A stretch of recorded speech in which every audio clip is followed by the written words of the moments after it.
Hello అందరికీ జీవి. రాష్ట్రంలో ఇటీవల కాలంలో ఎక్కడ చూసినా కూడా ప్రతి జిల్లాలో కావచ్చు, హెడ్ క్వార్టర్లో కావచ్చు, అర్బన్ సిటీస్ ఏవైతే ఉన్నాయో ఆ సిటీలో ప్రతి చోట కూడా రాష్ట్రంలో ఇటీవల అంటే ఇప్పుడు కూటమి వచ్చింది కాబట్టి కూటమి వచ్చిన తర్వాత జరుగుతుందని చెప్పట్లేదు. కూటమి రాకముందు కూడా వైఎస్ఆర్సీపీ ప్రభుత్వంలో కూడా ప్రతి చోట వ్యభిచారానికి కేంద్రాలు అయితే ఎక్కువగానే ఉన్నాయని చెప్పుకోవచ్చు. ఇక రాష్ట్రంలో ఇటీవల కాలంలో ఎలక్షన్ సమయంలో ఎలక్షన్కు ముందు నెల్లూరులో కొంతమందిని పోలీసులు వలవేసి పట్టుకున్నారు. అదేవిధంగా ఒంగోలులో కూడా కరెక్ట్గా ఎలక్షన్ సమయంలోనే ఒంగోలులో కూడా అలాగనే స్పా అండ్ మసాజ్ సెంటర్లో, బ్యూటీ పార్లర్ సెంటర్లో, సెలూన్స్లో ఈ యువతులను తీసుకొచ్చేసి వ్యభిచారం చేస్తూ పట్టుబడ్డ పరిస్థితులు పోలీసులకు చాలామంది అయితే చిక్కారు. అంతటితో ఆగలేదు. ఒంగోలులోనే మరలా ఇటీవల వారం రోజుల నాడు ఒంగోలులోనే మరలా V2 సెలూన్ అనే ఒక సెలూన్లో యువతలతో మసాజ్ చేయిస్తూ ఆ పోలీసులకు రెడ్ హ్యాండెడ్గా దొరికిపోయిన పరిస్థితులు అయితే ఉన్నాయి. సరే, అంతటితో ఆగిందంటే ఆగలేదు. నేడు గుంటూరులో కూడా ఇదే పరిస్థితి నెలకొంది. గుంటూరు సిటీలో కొన్ని ప్రాంతాల్లో అంటే పట్టుబడింది కాబట్టి కొన్ని ప్రాంతాలని చెప్తున్నాం, దొరకనటువంటి ప్రతి ప్రాంతంలో ఈ పరిస్థితులు ఉన్నాయి. గుంటూరులో బహిరంగంగా విదేశీ యువతలతోటి థాయ్ మసాజ్ అని చెప్పేసి ఆ సెలూన్స్లో సపరేట్గా స్పా మసాజ్ సెంటర్స్ అని పెట్టేసి వాటిల్లో విదేశీ యువతలను తీసుకొచ్చేసి వ్యభిచారం చేయిస్తూ దారుణంగా వారికి ఇష్టానుసారంగా అడిగేటువంటి వారు లేని పరిస్థితుల్లో గుంటూరు నడి టౌన్లో ఇలాంటి కార్యక్రమాలు చేస్తూ ఉన్నారు. ఇది గుడి కావచ్చు, బడి కావచ్చు, ఎక్కడైనా కూడా వాళ్ళు చేయగలిగే సమర్థత అయితే వాళ్ళలో ఉంది.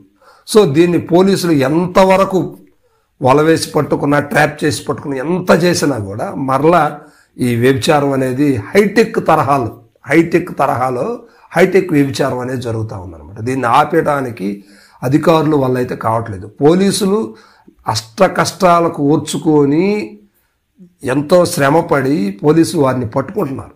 కానీ సింపుల్గా ఒక ఫైన్ వేసేసి చిన్న కేసు ఒకటి రాసేసి వారిని విడుదల చేసేస్తున్నారు. కానీ దీన్ని పూర్తిగా కట్టడి చేయడానికి ఎటువంటి చర్యలు అయితే బలంగా ప్రభుత్వం తీసుకోలేకపోతుంది. కానీ పోలీసు వారు మాత్రం జరిగినటువంటి ఆధారాలు దొరికి సమాచారం ఉన్న ప్రతి చోట కూడా దాడులు నిర్వహిస్తున్నారు, చాలామందిని పట్టుకుంటున్నారు. అయితే గుంటూరులో నిన్న జరిగినటువంటి ఈ స్పా సెంటర్స్లో వ్యభిచారం చేస్తూ ఇతర దేశాలు అంటే థాయిలాండ్కి సంబంధించి థాయ్ మసాజ్ చేసేటువంటి గర్ల్స్ని పట్టుకోవటం, వారితో పాటు వీటిల్లో కూడా కొంతమందిని పట్టుకోవటం, వారిని రెడ్ హ్యాండెడ్గా పట్టుకొని అరెస్ట్ చేయడం జరిగిందనమాట.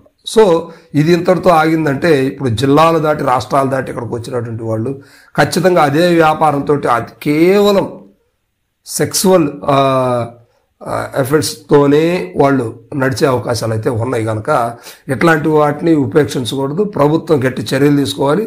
మరి ముఖ్యంగా పోలీసు వారు దీని మీద కఠినమైనటువంటి నిర్ణయాలు తీసుకొని ఎక్కడికక్కడ రైడ్లు చేస్తూ ప్రస్తుతానికైతే జరుగుతున్నాయి. ఇంకా బలంగా చేస్తే ఆ సెంటర్స్ నిర్వహించేటువంటి నిర్వాహకులు కొంచెం భయంతో ఆగిపోయే పరిస్థితులు అయితే ఉంటాయి.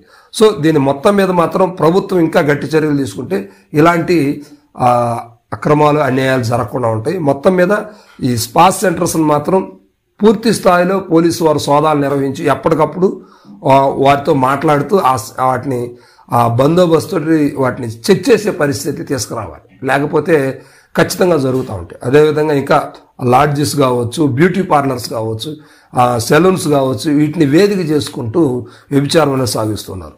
మొత్తం మీద మాత్రం ఆంధ్రప్రదేశ్లో మిగతా రాష్ట్రాలతో పోలిస్తే ఈ స్పా సెంటర్స్లో కావచ్చు, కాల్స్ ద్వారా వెళ్ళేటువంటి కాల్ గర్ల్స్ కావచ్చు, ఆంధ్రప్రదేశ్లో ఎక్కువ పర్సంటేజ్ వ్యభిచారం అనేది దారుణంగా నడుస్తూ ఉంది. దీన్ని ప్రభుత్వం ఎప్పటికైనా కట్టడి చేసే పరిస్థితి అయితే తీసుకురావాలి.